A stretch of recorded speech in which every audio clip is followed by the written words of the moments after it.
মিডিয়াবিলাকক হাতজোৰ কৰি মই এই কথাটো উলিয়াবলৈ অনুৰোধ কৰিছোঁ যাতে মুখ্যমন্ত্ৰীৰ কাণত পৰেগৈ অসম চৰকাৰ যাতে হাৰ পায়। অসমৰ এই দুৰ্যোগটোক অখিল গগৈ ডাঙৰীয়াই ৰাষ্ট্ৰীয় দুৰ্যোগ হিচাপে ঘোষণা কৰিবলৈ আহ্বান জনালে অসম বা ভাৰত চৰকাৰক।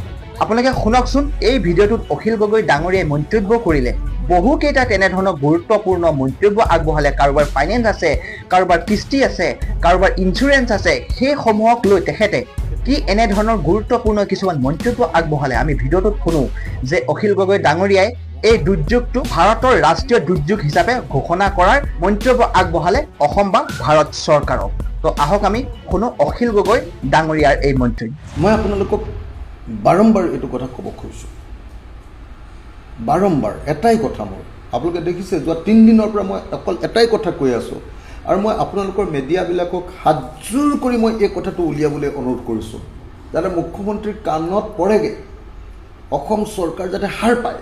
কি সেইটো হ'ল যে অসমক এই দুৰ্যোগটোক, উজনি অসমৰ এই দুৰ্যোগটোক মহাদুৰ্যোগ বা ৰাষ্ট্ৰীয় মহাদুৰ্যোগ, নেশ্যনেল কেলামিটি ৰূপে ঘোষণা কৰাব লাগে।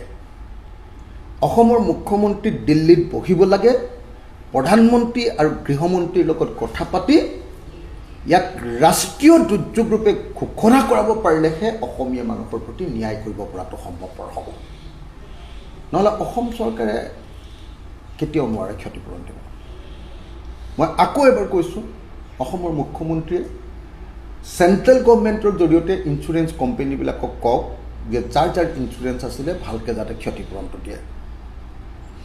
যাৰ যাৰ ইঞ্চুৰেঞ্চ নাই অথচ বেংকৰ লোন আছে, বেংকৰ লোনটো যাতে অহা এবছৰলৈ মাৰিব নালাগে আৰু ইণ্টাৰেষ্ট ফ্ৰী হৈ থাকে এই এবছৰ, তাৰ কাৰণে এটা ব্যৱস্থা কৰক।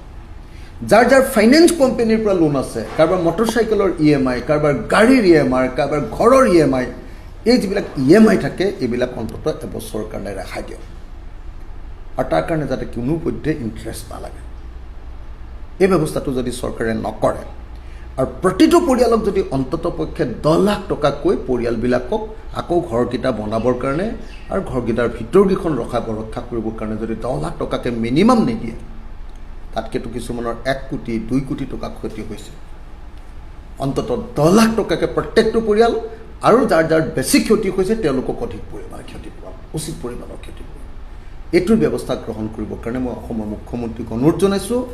আকৌ এবাৰ আপোনালোকক হাতজোৰ কৰি মই আকৌ এবাৰ অনুৰোধ কৰিছোঁ সংবাদ মাধ্যমক যে আপোনালোকে এই নিউজটো মুখ্যমন্ত্ৰীৰ কাণত পেলাওক যে অখিল গগৈয়ে বাৰম্বাৰ কৈ আছে যে এই উজনি অসমৰ